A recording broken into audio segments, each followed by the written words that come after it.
My turn. Let's go. Hello. Hello, everyone. Um, let's talk about Symfony Cache today. I took some elephants with me, so you may win them at the end of the day. I'll try to find a way to make you win them. I'm very happy to be here.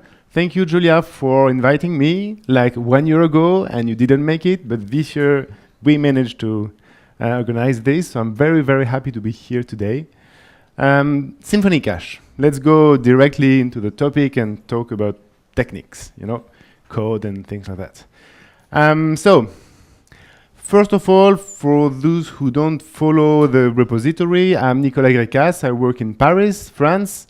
I do pull requests almost every day on Symfony. So I have like 10,000 contributions on GitHub. I do, as you can see, the green thing chart is big on the commit side. It means I'm merging pull requests a lot that you submit. Maybe some of you submit. I'm doing code reviews. Issues, I don't. I create the bug. You submit the issues, right? And I do pull requests also to add some features on my own. So, caching, PSR6. PSR6 is a standard that tells about caching in the PHP world. It's been created by the PHP FIG, which is this group that defines like standards, abstractions we use to solve a common problem together in a standard and decoupled way with interoperability in mind and things like that. It's been released 3 years ago, and we created just after Symfony Cache in 3.1, which is the implementation that is now used in Symfony for every caching needs. So, PSR6, the goal of PSR6 are the goals. The first one is to create a set of common interfaces to cover caching needs, of course. It has one awesome feature, which is this normalized error handling. When something goes wrong, you don't want your caching layer to screw your app and make your production down. So PSR6 defines something that nobody thinks about usually. It's what happens when the caching layer is down. And PSR6 says that nothing should happen. Maybe your application should be slower, but it shouldn't just break. This means PSR6 tells it won't throw any exception. It will just return false when the connection is down, for example, to the caching backend. Okay, second goal, PSR6 is extensible. It allows for multiple independent extensions. So there is the set of common interfaces, and they are open for extensibility. We can add more features on top of PSR6, which is great. Because of course, common goals is like the lowest common denominator of the feature set that we need for caching, which means lowest common, not cutting edge features or advanced features. We can build some of them. Prior art. Caching, there is Doctrine Cache. Everyone uses Doctrine Cache, right? Doctrine Cache is used by Doctrine, so if you use Doctrine, you use Doctrine Cache, and you can also use Doctrine Cache directly, and many do, to have some caching layer. It exists since before PSR6. That's also why it's so used, because it's a very clean code base. It has a big drawback, which is that it doesn't define properly error handling. Like I told you at the beginning, this is the main difference between Doctrine Cache and PSR6 cache. When something goes wrong with Doctrine Cache, it's undefined behavior. Like you initialize a payload from your caching layer, and the class that is defined like in the serialized string, something is referenced and is not found anymore, like the class is missing, then the initialization can break, whereas you might prefer to have just a cache miss, like, okay, this item is not valid, I'm not using it instead of having an exception. Now we have also Symfony Cache. There are a few others like Zen Framework, Laravel Illuminate, and Stash. And okay, we are catching up with a number of downloads. Symfony Cache is going also very ahead of everyone. PSS6. Technically, it's two main interfaces. The first one is this one. It defines how you get items from a cache pool. So you get, so let me review that with you. Item to check if an item exists there, if some key is found in the backend. Get item and get items to get them. Delete item, delete items.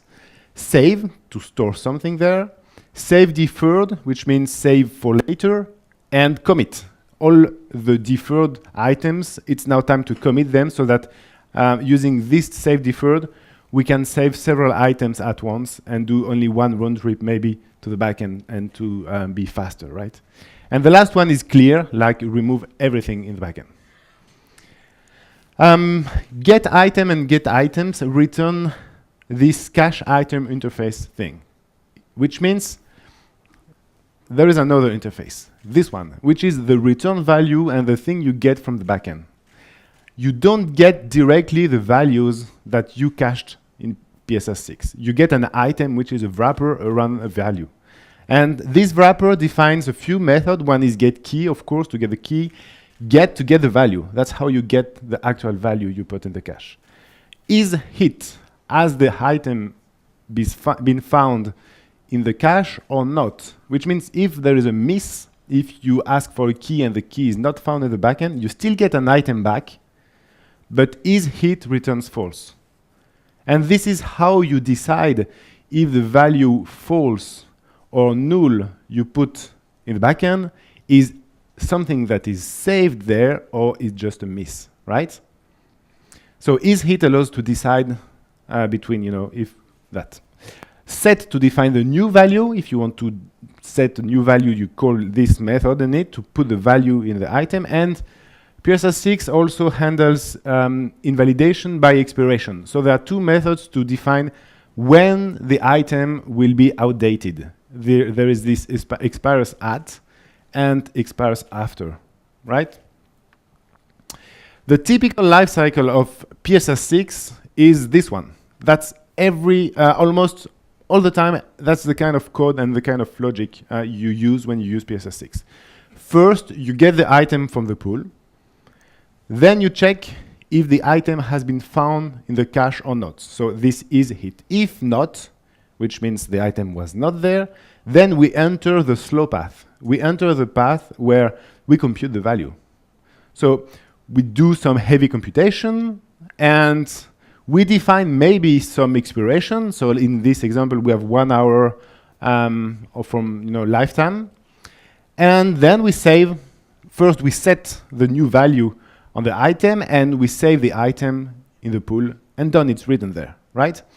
And line 15, we get the value, and we have the value either from the cache or from the previous computation. That's typical. We'll get back on this later. So, Symfony Cache. Symfony Cache is a dual PSS6 and PSS16 implementation. PSS16 is another interface or set of interfaces that provide caching needs, cover caching needs. I'm not going to dive much into it because PSS6 is just better, in my opinion. It's providing, so Symfony Cache provides a strict PSS6 implementation. The API is really providing only what PSS6 provides. There's no way, for example, to create an item on your own. This item you get from the pool, you get item and you get an item back, this cache item interface. You cannot create them on your own. It's not possible. The constructor is private. And the reason is that PSS6 tells that you should not be allowed to create an item without asking first a pool. So we closed this, and you cannot do it so that you are safe. We are saving yourself, or Symfony Cache is helping you not go into traps, because that would be a mistake.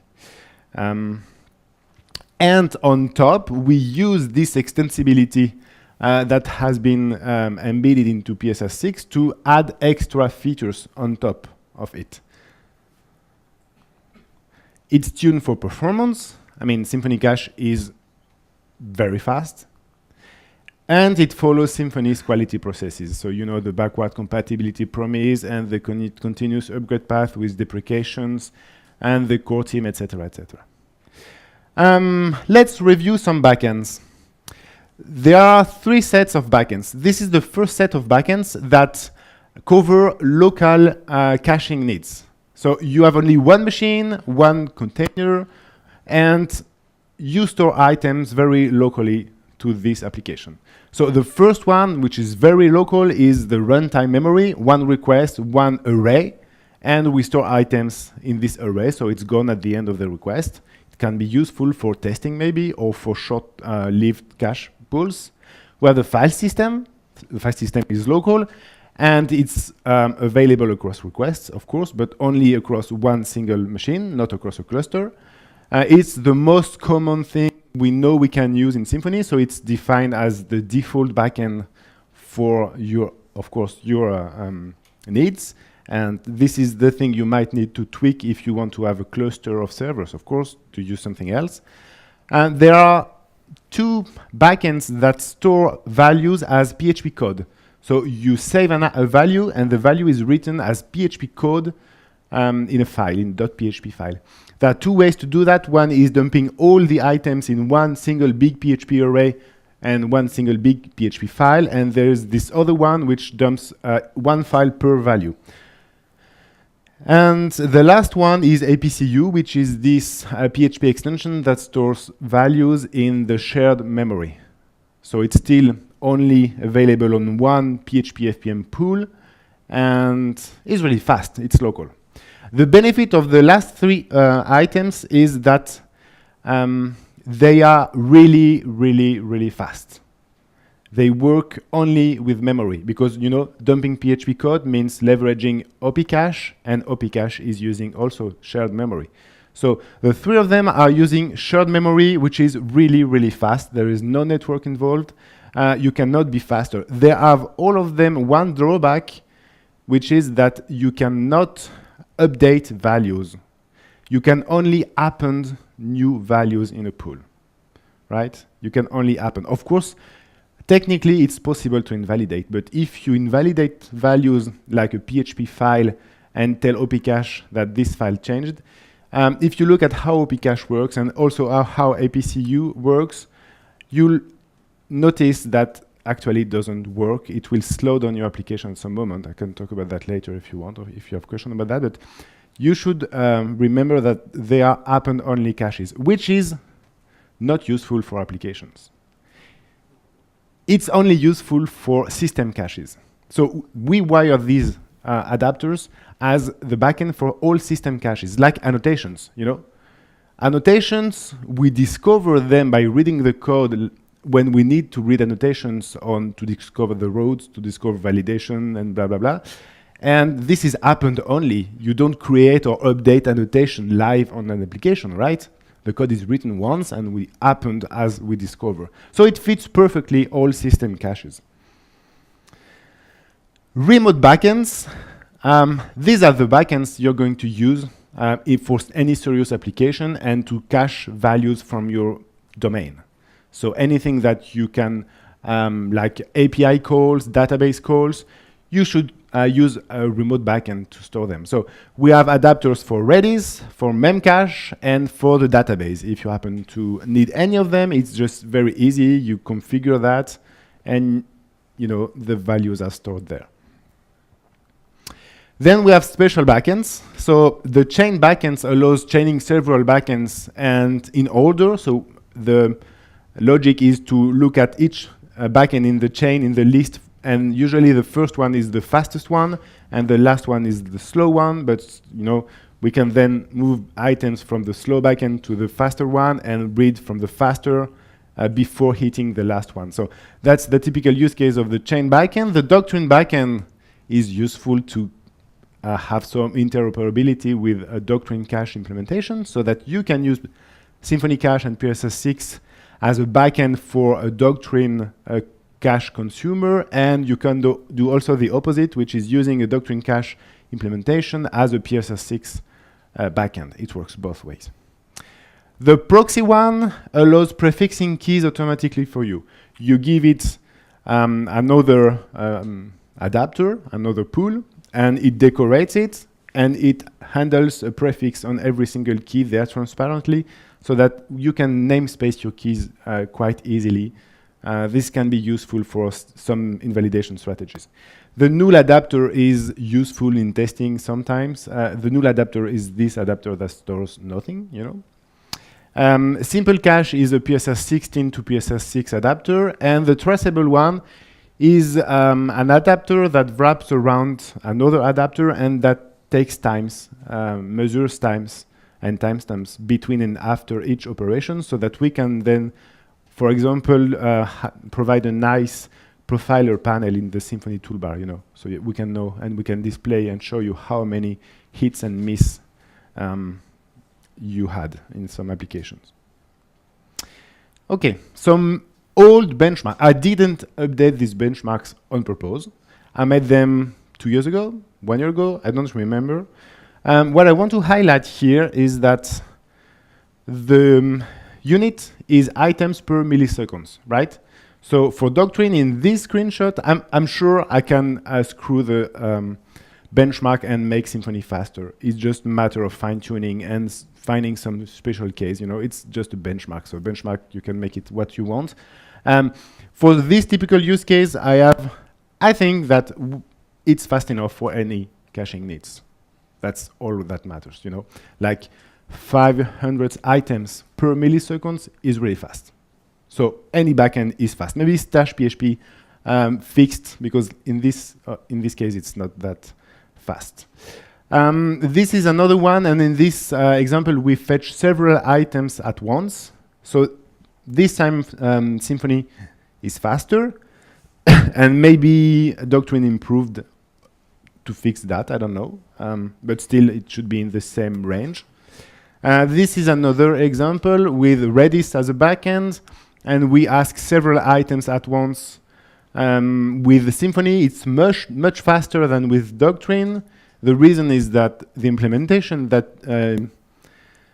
was used at the time I took the benchmark did several round trips, one per item in the list for Doctrine, whereas the implementation in Symfony does one round trip to ask for all the items at once and get them all at once. Which means it's an implementation detail, maybe it's fixed in Doctrine. Still, I wouldn't expect magnitude, another order of magnitude, and different numbers, basically. Okay, back to features. When there are two difficult things in computer science. One is naming things, and the second one is cache invalidation, right? And the third one is off-by-one offsets. There are three main invalidation strategies that we can use in any caching needs. One is expiring items by time, like we give a lifetime to each values and they disappear after this amount of time. The second one is by tags. Tags means for every value you put in the cache, you add a label on them, one or maybe several tags or labels on the values, next as metadata. And then you provide a way to invalidate by tag. Let's say tags are colors, and you put the red color to some items and the blue color to other items. Maybe some items have the blue and the red color, and then you can decide to flush and to clear all the red items, right? So that's really, really powerful. It allows dependency tracking, basically. The last one is by versioning. Versioning means that we prefix automatically keys by some hash, and the hash is stable, which means the key are stable, unless there is something that changes in its context. Like maybe, let's say it's a number, and we prefix all keys with this number, and we at some moment decide to increase this key by 1, which means the prefix will change from 1 to 2, and then it means that all the keys that had the 1 prefix are now just unreachable, which means we invalidated all the values. So this is a really powerful invalidation strategy, changing the prefix of keys when needed. It's called versioning, and yeah. So Symfony Cache provide all of them. That's what I wanted to highlight here. Some more features. I added some slides and some for the tool, which is going to be released at the end of November, so we are very close to it. First on this list, IG binary. IG binary is a PHP extension, and this PHP extension provides a better serialized and unserialized function. So better because it uses binary format and it uses some key deduplications. So the format is both faster to unserialize and shorter as a payload.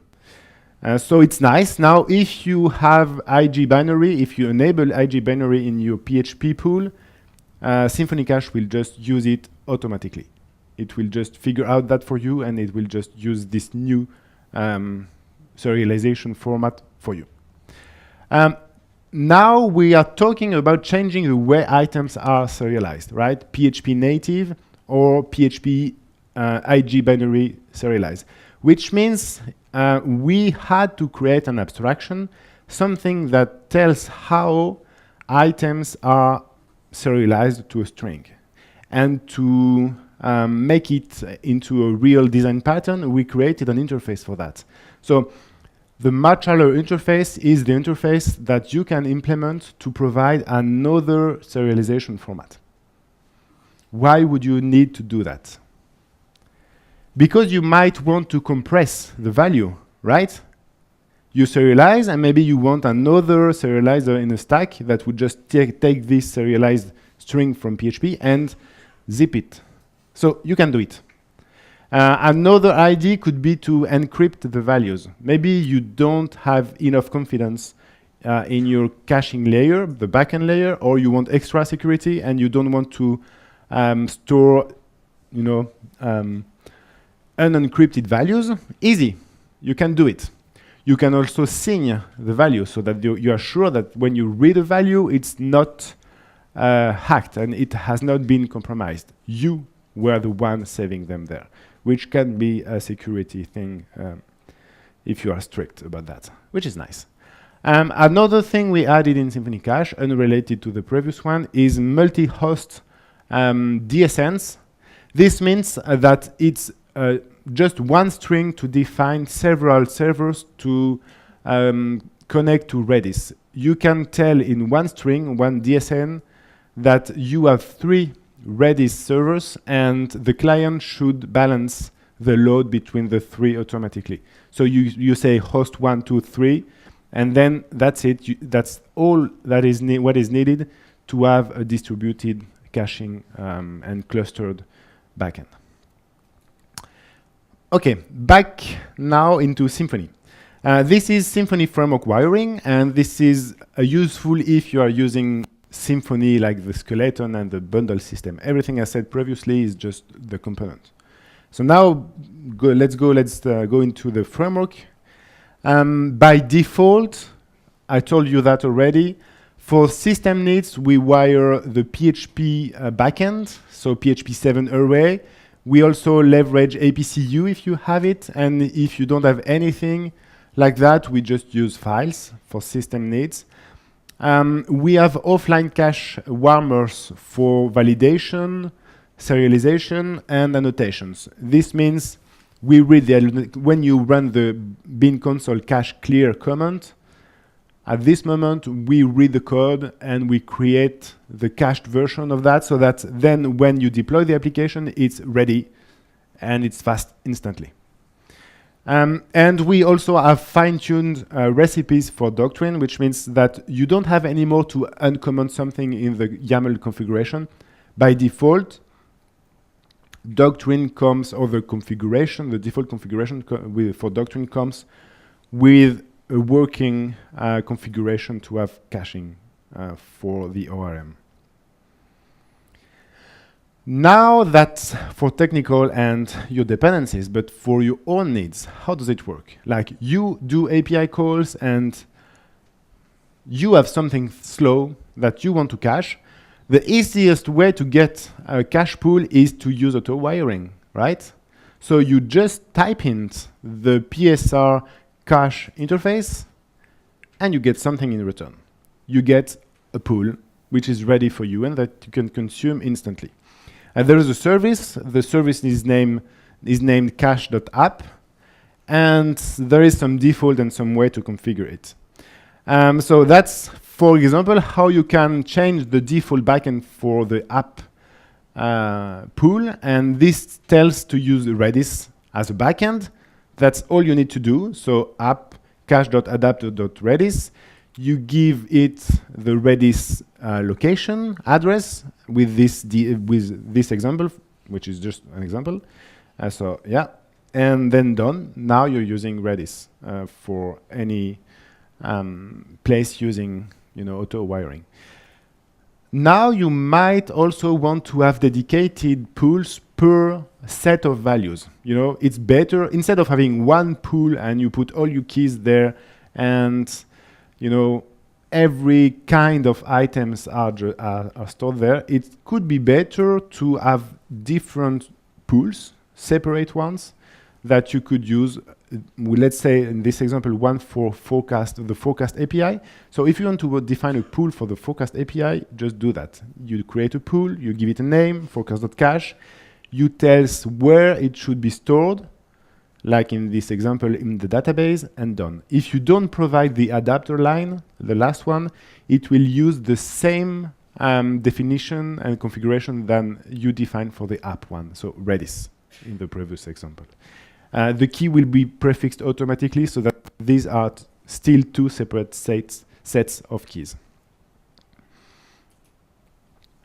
Auto wiring doesn't work for pools. If you create a forecast pool, then you won't get the forecast pool by default if you just type in the cache interface, like I told you about before. There is, we fixed that. We improved the auto wiring logic in 4.2. So now we create aliases that account for the name of the argument. So if you give the argument the same name as the pool you define in the configuration, then auto wiring will provide you this specific cache pool. So this is how you do it in 4.2 cache interface, and you give it this forecast cache name. And just because it matches the configuration, you will get the forecast pool. If you give it any other name, you will get the default pool. So back to this. This is the typical lifecycle I told you about at the beginning. So we check if it's hit. If not, we compute the value. We save it. And in the end, we always get it to get the value, right? We could write it. Let's abstract that a bit and put it into a closure. Let's wrap it into a function, a more generic one. This is the same logic in a more abstract way. It's a method which takes a key and a callback. And we use the callback to compute the value only if it's not found, if the value is not found in the backend. So if it's exactly the same logic, except that we call the callback on the line in the middle where we have value equals callback, and we give it the item. Works. It makes it very easier to deal with this logic. We just have to call the method and to provide it the key and the callback, and done. We get the value. Is this just a helper, or is it a new abstraction, this get method?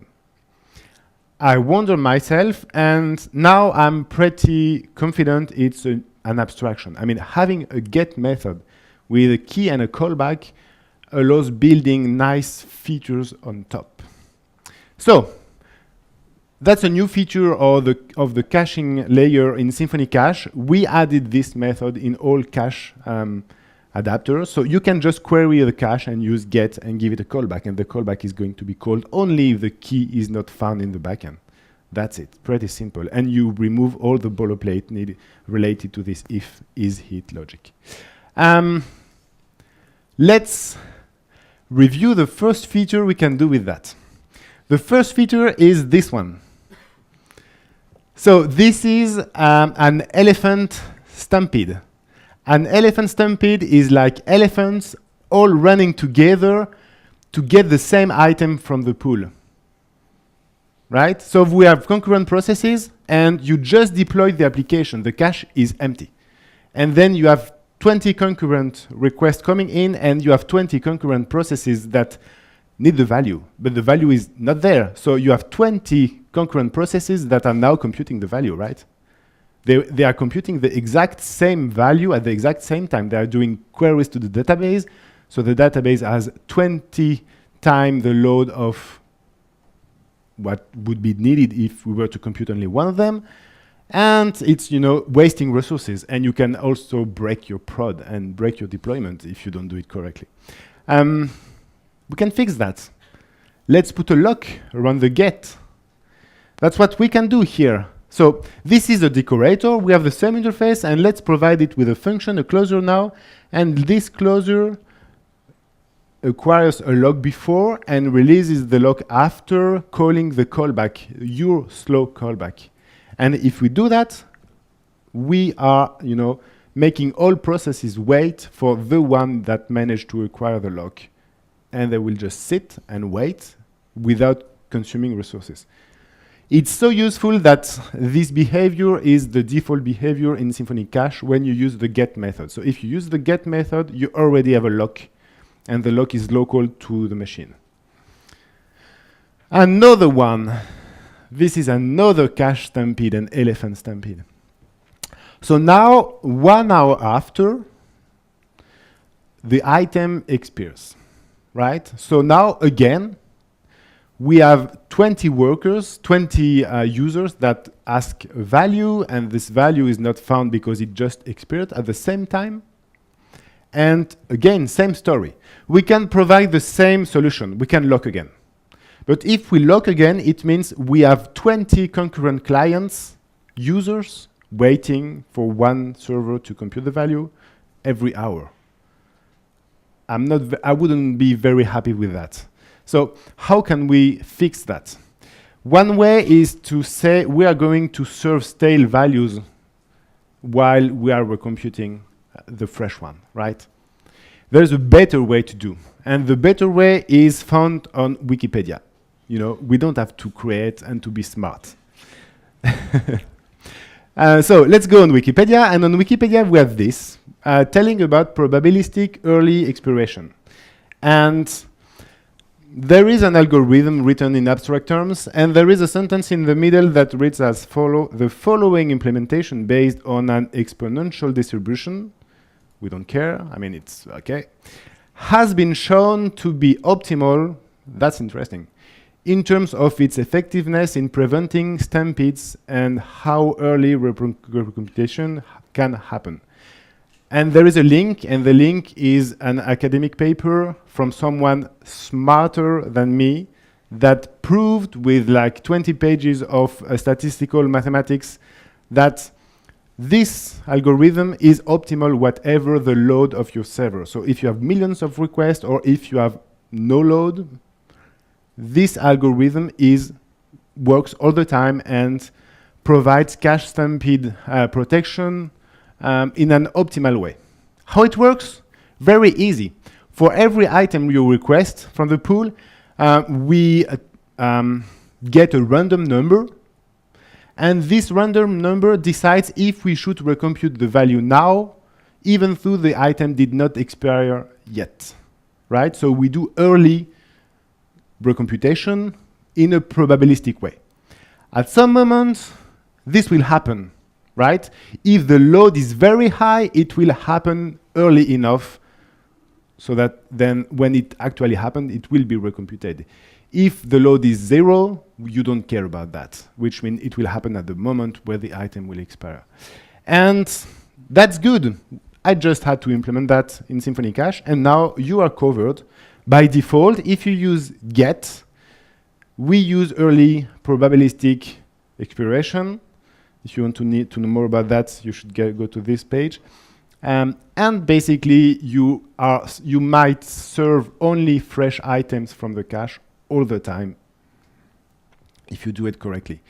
In the paper, I didn't highlight that in the previous slide, but in the paper there is a third argument, which is this beta argument. It's a number from 0 to infinity, and the higher it is, the higher the early expiration probability is, right? And 0 means no early expiration, and infinity means early expiration should happen now, right? Like probability should be 1. So how does it work? How do you get an item with this new interface? This way, right? Cache get, you get the key, you provide the callback. Maybe in the callback you want to control expiration, so you have the item provided as an argument, so you can set the expiration, 1 minute in this example, compute the value and return the new value. Not the item, the value.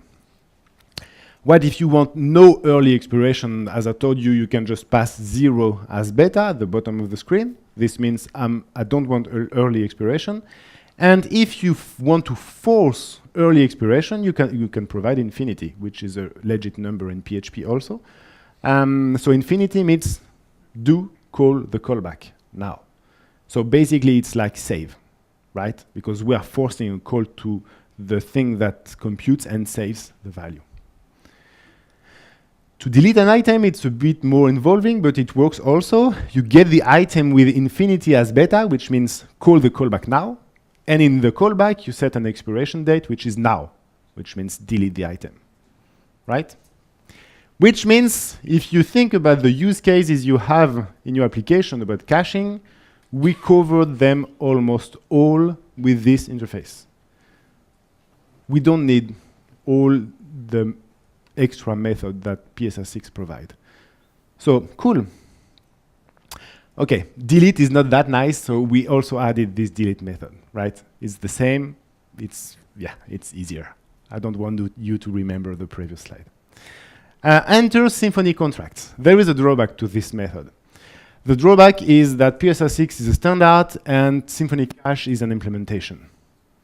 So where or how can you decouple yourself from the Symfony Cache implementation while using all the benefits of this single get method? And the answer is Symfony contracts. So at the same time as we are going to release Symfony for the 2, we are going to release Symfony contracts version 1. And Symfony contracts is a standalone repository that holds only interfaces, right? And so there are several subname spaces, and one of them is the cache subname space, which has this cache interface in it, and that's it. There is only the interface. So it's not an implementation. It's an abstraction. And so you can bind yourself, you can adopt this thing and be free from any coupling to any behavior that Symfony could provide. You can implement yourself, and more libraries could also implement this implementation very easily. Symfony contracts. The topic today is not about it, so just so that you know about it, there is the cache interface in the cache subnamespace. There is also the translator interface in it. There are some interfaces related to dependency injection, so for services. And yeah, I told you that also already. So last slide, takeaway. That's all you need to have to do caching in any Symfony application or any PHP application, because all of this is decoupled thanks to contracts cache. So use Symfony contracts cache interface, the decoupled one, type hint the cache interface, and get keys from it. That's it. Thank you.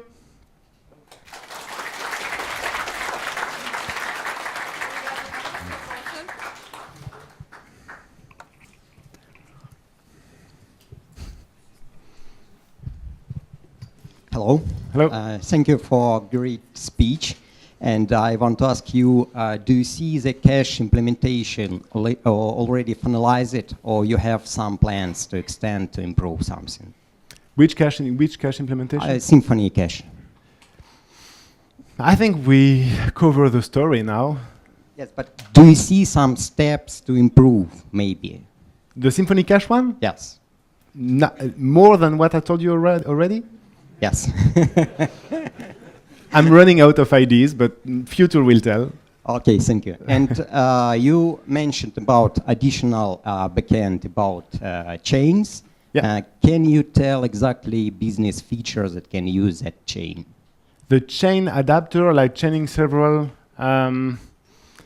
slow backends, fast backend in the front. So one could be providing APCU in front of a remote backend. APCU would provide the values from the local memory, which is really fast. And when it's not found in the local memory, the chain adapter would go to the network and ask to Redis or database or something. That could be a business case.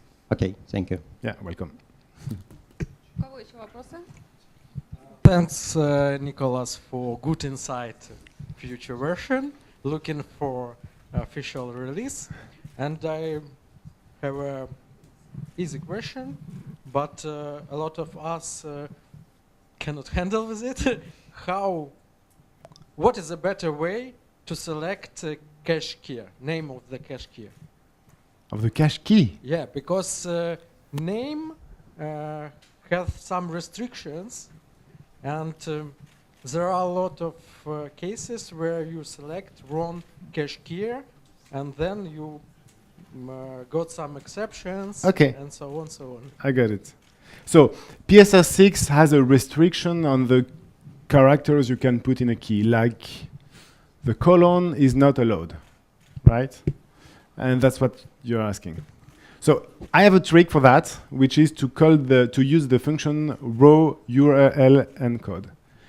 Raw URL encode, you provided a string, it returns a string, and the string is free from any reserved character. We use it internally, and it's fast as crazy, so that's the trick. If you want to save yourself from wondering about the allowed characters, just use raw URL encode and done.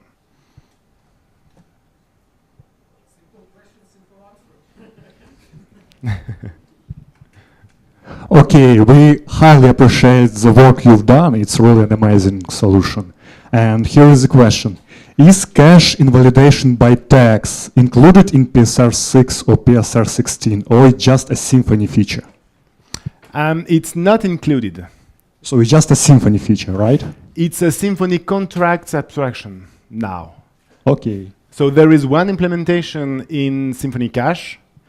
PHP Cache has also an implementation for tagging logic, which is not compatible yet with Symfony contracts, but should be if Tobias wants to make it happen, because Tobias is the maintainer of PHP Cache, which is, an implementation of caching he worked on. He has tagging. We work together to have some converging thing, and Symfony contracts could be implemented there. Okay, thanks. No more questions. I have one. What about Symfony Cache? It's component. So it means it's related on a kernel. It means you have a payload, you span a payload on a kernel running.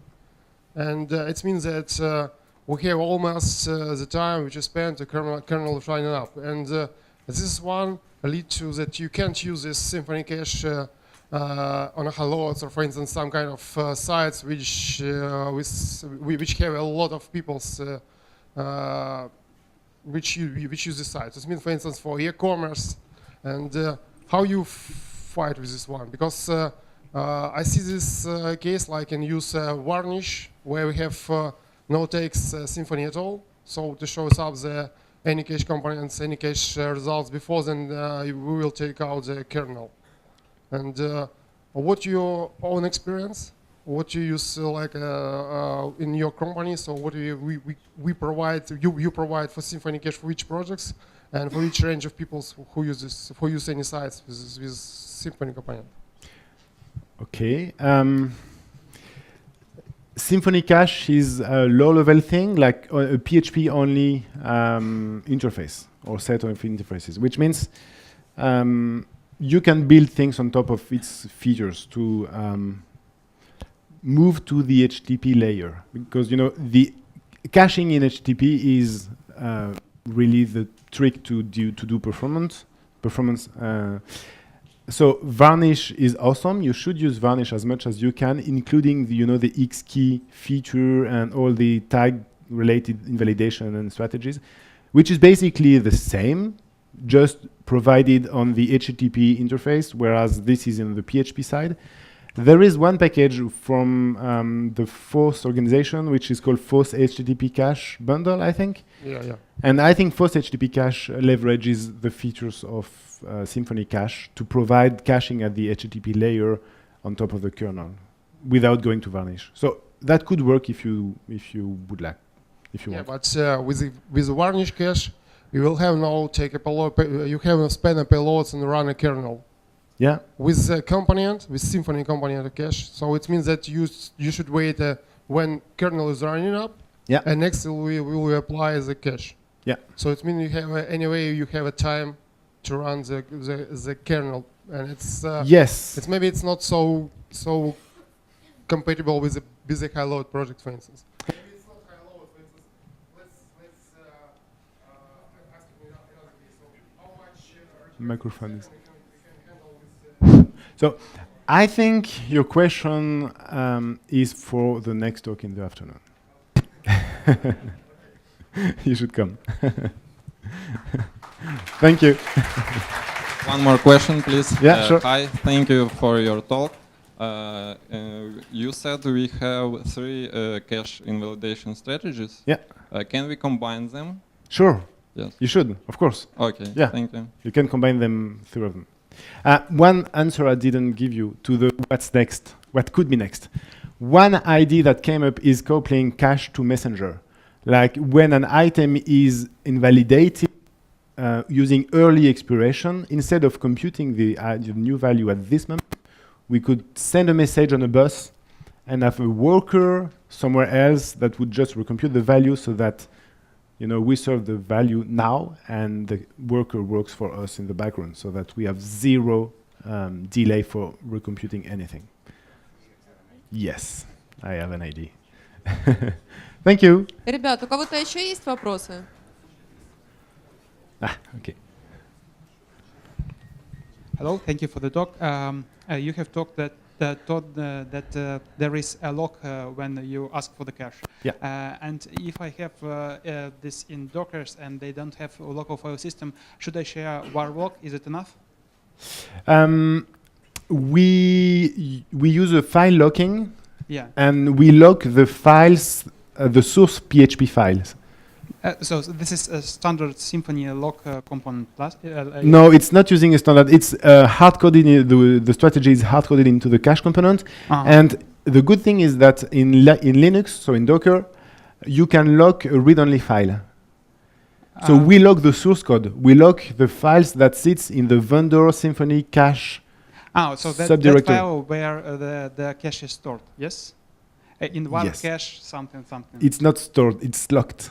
That's the trick. So we lock it, it's still read-only, so it works with Docker. Is there some possibility to make a network lock? Yes, but I think that wouldn't be useful. Okay, thank you. That's okay, we can talk about that, but I think it's not useful. Okay, thank you, Nicholas.